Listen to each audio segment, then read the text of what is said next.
Listen, there is a specific kind of silence that settles over a valley just before the world turns loud. A quiet so heavy, you can almost hear the gears of the earth grinding beneath the frost. It was late April, that treacherous window of time where the North Dakota soil is a deceptive mix of frozen iron and bottomless gumbo. And Silas Thorne was standing in the middle of it, staring down the barrel of a state-mandated ultimatum. The 3 yellow trucks from the highway department didn't just roll into his driveway, they invaded it, their amber strobes cutting through the morning mist like a warning light on a failing dashboard. Silas had spent the better part of the morning hunched over the engine bay of his 1974 Case 580B, his knuckles raw and bleeding from a snapped hydraulic fitting that refused to budge. He was already losing the battle against time. It was peak calving season, and every minute spent wrestling with a stubborn backhoe was a minute he wasn't checking the heifers in the lower brush. But when the foreman stepped out of the lead truck, he didn't offer a jump start or a word of neighborly advice. Instead, he snapped a pair of aviators onto his face and unrolled a topographical map that looked like a death warrant for Silas's north boundary. He told Silas that the fence line, the one his grandfather had hammered into the limestone with a manual post driver back in the 50s, was suddenly 6 feet over the state's revised right-of-way. The order was simple and brutal. Move 2 miles of cedar and high-tensile wire by Monday morning, or the state would bring in a crew to do it for him. But they wouldn't be salvaging the materials. They'd be using a D6 dozer to clear the obstruction and sending Silas the bill for the demolition. The humiliation didn't come from the threat itself, but from the way they looked at his equipment. The foreman, a man who clearly hadn't had grease under his fingernails in a decade, let his eyes wander over the Case 580B, which was currently sitting in a pool of its own hydraulic lifeblood, looking every bit the relic the state thought it was. He let out a short, dry laugh and told Silas that he'd be better off just letting the dozers do the work, because there wasn't a machine on this farm capable of pulling those deep-set limestone posts before the deadline.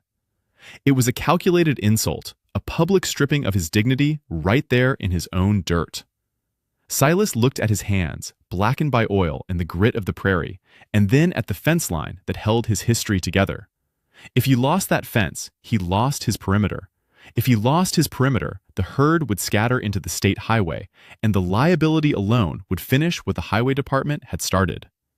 As the trucks kicked up gravel and sped away, leaving him in a cloud of dust and the smell of ozone, Silas felt the weight of an impossible mechanical failure. The case was dead. His hands were shaking from the cold dampness of the April air, and the bank account was too shallow to hire a professional crew. He was a man alone on a sinking ship, staring at a wall of cedar and wire that represented everything his family had built, and for the first time in 60 years, the Thorne name felt like it was about to be erased from the map by a man with a clipboard and a yellow truck. The sun started to dip, casting long, skeletal shadows across the pasture, and the sheer scale of the task began to sink in. 2 miles. Thousands of pounds of wire under tension, hundreds of posts anchored into ground that was currently trying to swallow his boots. He tried to turn the key on the case one more time, but the starter just gave a pathetic metallic click, a final goodbye from a machine that had given up the ghost at the worst possible moment. He looked at the toolbox, then at the fence, then at the darkening horizon. He knew what the neighbors would say, that he should just take the hit, let the state have their 6 feet, and try to rebuild later. But Silas knew better. In this part of the country, you don't give up an inch, because once the state realizes you won't fight for your dirt, they'll come back for the rest of the acre. He stood there in the mud, the smell of damp earth and old diesel filling his lungs, and felt a cold, hard resolve begin to crystallize. He didn't have a working tractor, he didn't have a crew, and he didn't have more than 72 hours before the dozers arrived to tear his legacy out of the ground. Most men would have gone inside, poured a drink, and called a lawyer. Silas just walked toward the back of the machine shed, toward the corner where the cobwebs were thickest and the shadows were deepest, looking for the one thing he hadn't touched since his father passed away. He wasn't going to move the fence for them. He was going to make them wish they'd never looked at his map.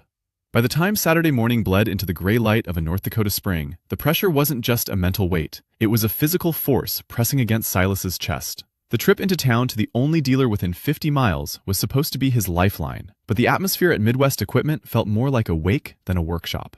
Gary, the parts manager, had been a man Silas played football with 40 years ago, but in the sterile, air-conditioned light of the showroom, that history didn't seem to buy a single ounce of grace. Silas laid the serial number for the Case 580B hydraulic pump on the counter, his voice gravelly from a night spent in the shed, only to be met with a slow, pitying shake of the head. Gary didn't even look him in the eye when he explained that corporate had tightened the screws. No more credit accounts for independent operators, especially not for machines that were practically prehistoric. The cost for the pump and the new starter motor was north of $5,000, cash on the barrelhead, with a 3-week shipping delay from a warehouse in Illinois. To Gary, it was just a business transaction, a data point in a ledger. But to Silas, it was a death sentence for the Thorne Ranch. He stood there, the smell of new tires and expensive floor wax mocking the mud on his boots, realizing that the system was designed to weed out men like him, men who preferred to fix what they had rather than sign their lives away on a high-interest lease for a plastic-trimmed tractor that needed a software update to change the oil. He drove back to the ranch with the empty passenger seat of his truck, feeling like an open grave. As he turned down the long driveway, he saw the telltale plume of dust that meant Henderson, the state foreman, was back for an early look. Henderson didn't even bother getting out of his truck this time. He just rolled down the window, the engine idling with a smug, rhythmic vibration. He pointed a manicured finger at the 2 miles of fence that still stood defiant against the horizon and reminded Silas that the clock was ticking. It wasn't just about the right-of-way anymore. Henderson dropped the real bombshell. Because the state had already mobilized the heavy equipment, the mobilization fee alone had already been added to Silas's tax lien. If that fence wasn't moved by sunrise Monday, the removal and environmental remediation costs would balloon to $15,000. Silas felt the blood rush to his face, a heat that had nothing to do with the cool April breeze. This was a shakedown disguised as infrastructure. The state didn't just want the land, they wanted to make an example of the old man who thought he could stand in the way of progress. Henderson's parting words were a jagged piece of glass in Silas's ear. "Don't let your pride bankrupt you, Silas. You've got heifers about to drop calves in that north pasture. If we tear that fence down and your cattle hit the asphalt, the state police will be the least of your worries. You'll be looking at a multi-million-dollar lawsuit before the first calf hits the ground." The threat to the cattle was the final turn of the vice. Those heifers were his red gold, the result of 5 generations of careful breeding, and they were the only thing keeping the bank from foreclosing on the Thorne acreage. If they scattered onto the highway, he'd lose the herd, the land, and his family's legacy in a single afternoon. He spent the afternoon pacing the machine shed, his mind racing through every mechanical trick he'd ever learned. But the case remained a cold, heavy lump of iron. He looked at his bank balance on his phone, a number so small it was almost an insult, and then at the fence line that seemed to stretch on forever. The local tow crew, likely tipped off by Henderson, had already started circling the perimeter like vultures, their big Peterbilt rigs parked on the shoulder of the highway, just waiting for the call to come in and haul away anything Silas couldn't move himself. The skepticism from the town was already filtering in through his radio. The local talk show was debating the Thorne obstruction, with callers laughing about the old-timer trying to fight the inevitable. He was a laughingstock, a man trapped between a predatory State Department and a mechanical failure he couldn't afford to fix. The sun began to set on Saturday, painting the sky in bruises of purple and orange, and as the temperature dropped, Silas felt the first sting of a late-season sleet. He was out of time, out of money, and out of luck. But as he leaned against the rusted fender of an old, tarp-covered shape in the back of the shed, his hand brushed against something cold, heavy, and incredibly solid. It wasn't a tractor, and it certainly wasn't modern, but it was the one piece of machinery on the farm that had never known the meaning of the word quit. Under the rotting canvas lay a ghost of the Great Depression, a machine that didn't know how to apologize for its existence. It was a 1948 Detroit Diesel 671, a screaming Jimmy that had been retired when Silas's father decided that hydraulics were the future. It was bolted to a massive, triple-drum Hyster winch, a setup originally designed for yarding massive timber in the Pacific Northwest, but repurposed on the Thorne Ranch for pulling stubborn limestone boulders and clearing the very oak groves that now formed the fence line. The engine was a masterclass in simplicity and brute force, a 2-stroke diesel that cared nothing for sensors, computer chips, or delicate hydraulic seals. To Silas, looking at the cast iron block in the dim light of the shed, it wasn't just a machine. It was a physical manifestation of his father's philosophy, that there is no problem on God's green earth that cannot be solved with enough mechanical advantage and a long enough cable. The case backhoe had failed because its modern heart couldn't handle the sticking power of the North Dakota gumbo, a suction so powerful it could stall out a 100-horsepower motor. But this old beast? It didn't pull with pressure. It pulled with gears, teeth, and a series of snatch blocks that could multiply its 400 foot-pounds of torque until it could theoretically pull the rotation of the Earth itself. The diagnosis was grim but manageable. The fuel lines were as brittle as dry wheat, and the batteries had long since surrendered their charge to the cold. Silas didn't have the $5,000 for a new pump, but he had a shelf full of old rubber hoses, a bucket of rusted but functional hose clamps, and a stubbornness that bordered on the pathological. He spent the midnight hours of Saturday nights elbow deep in the belly of the machine, his hands numbing as he bypassed the rotted fuel tank entirely, rigging a 5-gallon jerry can of fresh diesel directly to the primary pump. He worked by the flickering light of a single shop lamp, the freezing rain drumming a frantic rhythm on the tin roof of the shed. The technical pivot was a gamble. He wasn't going to pull the posts one by one. That would take weeks. Instead, he was going to use the winch to create a rolling tensioner. By anchoring the main line to a massive cottonwood tree at the far end of the north pasture and using a series of heavy-duty snatch blocks, he could create a mechanical loop that would allow him to pull a quarter-mile section of fence, posts, wire, and all, simultaneously. It was a technique his father had used to move entire barns, a forgotten art of physics that the modern highway department engineers likely hadn't even seen in a textbook. But first, he had to wake the dead. The 671 was notorious for being hard to start in the cold, and without a working starter motor, he had to resort to the old man's trick, a technique involving a propane torch, a can of ether, and a length of rope wrapped around the flywheel. He heated the intake manifold until the iron glowed a dull, angry red, the heat radiating against his face like a localized sun. With his truck's batteries bridged in series to provide a 24-volt kick to the ancient electrical system, he held his breath and turned the heavy brass switch. The first attempt was a gut-wrenching silence. The second was a slow, agonizing groan of metal against metal. On the third attempt, Silas fed a whisper of ether into the intake. The engine didn't just start, it exploded into life.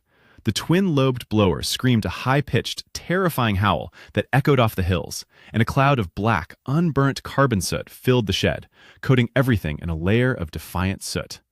The screaming Jimmy was alive. Its vibration so intense it shook the tools off the workbench and rattled the very fillings in Silas's teeth. The improvised fix was a symphony of desperation. He didn't have enough steel cable to reach the full 2 miles, so he spent the pre-dawn hours of Sunday splicing together every piece of high-tensile wire, logging chain, and tow strap he could find. He worked with a feverish intensity, his muscles screaming in protest, his mind focused on the geometry of the pull. He knew the tolerances were razor-thin. If the cable snapped under the tension required to pull those limestone-anchored posts, it would whip back with enough force to cut a man in half. He was rigging a giant, lethal slingshot in the middle of a muddy field, with nothing but his father's old math to guide him. As the first light of Sunday morning began to gray the eastern sky, Silas sat in the iron seat of the winch rig, his hand on the heavy steel lever. He could see the state trucks already gathering at the edge of the highway, their drivers sipping coffee and pointing at his farm, waiting for the legal hour of sunrise to begin the demolition. They were looking for a surrender. What they were about to get was a masterclass in old-world engineering that would turn the North Dakota gumbo into a witness to a miracle. The sun broke over the horizon like a cold copper coin, casting long, sharp shadows across the north pasture where a small crowd had begun to gather. It wasn't just the highway department anymore. Word had traveled through the local grapevine that Silas Thorne was either going to lose his mind or perform a miracle. Neighbors in mud-splattered pickups lined the shoulder of the highway, their engines idling as they watched the spectacle.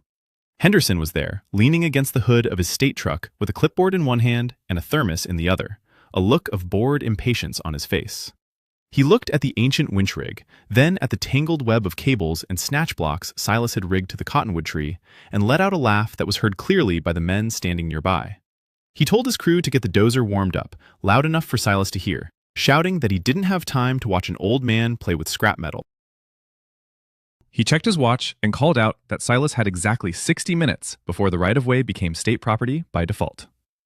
The skeptics in the crowd whispered among themselves. They had seen the gumbo swallow tractors whole, and the idea of moving 2 miles of deep-set limestone posts with a winch from the 40s seemed like a fool's errand. They expected the cable to snap, the cottonwood to uproot, or the old Detroit diesel to throw a rod through the block and end the drama in a shower of sparks and oil. Silas didn't say a word. He climbed onto the iron seat of the winch rig, his face a mask of grease and determination.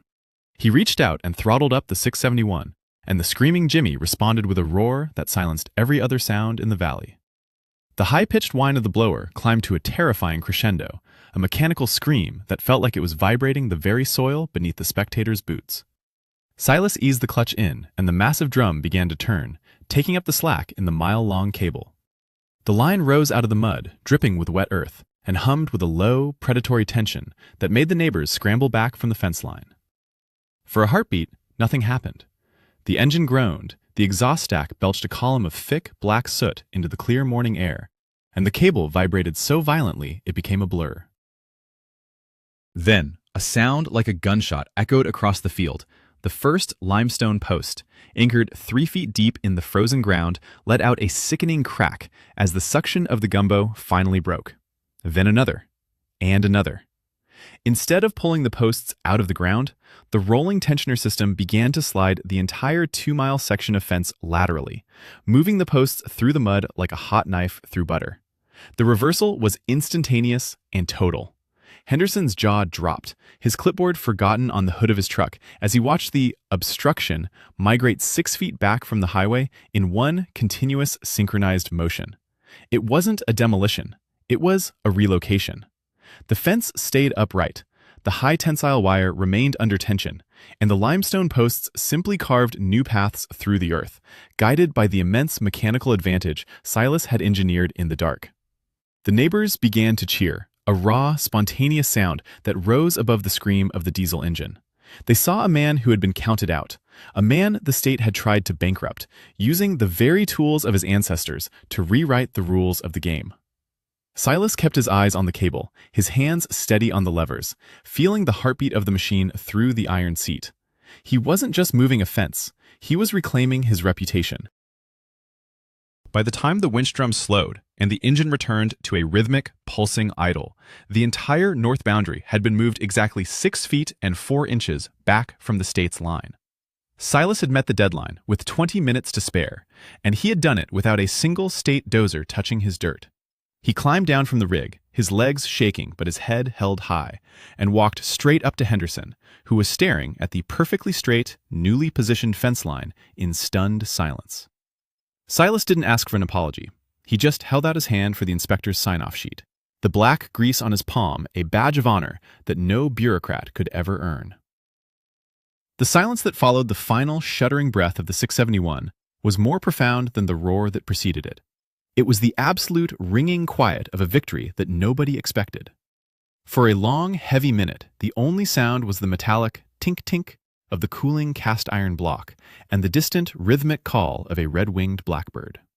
Henderson didn't say a word as he stepped toward Silas, his boots sinking into the mud that he had assumed would be Silas's grave. He didn't look at the fence, and he didn't look at the neighbors who were now standing on their tailgates, cheering with a ferocity that shook the morning air. He simply held out the inspection form and a ballpoint pen. Silas took the paper, his hands blackened with grease and soot, and watched as Henderson scrawled a messy, hurried signature that officially vacated the state's claim. The right-of-way was settled. The obstruction was gone.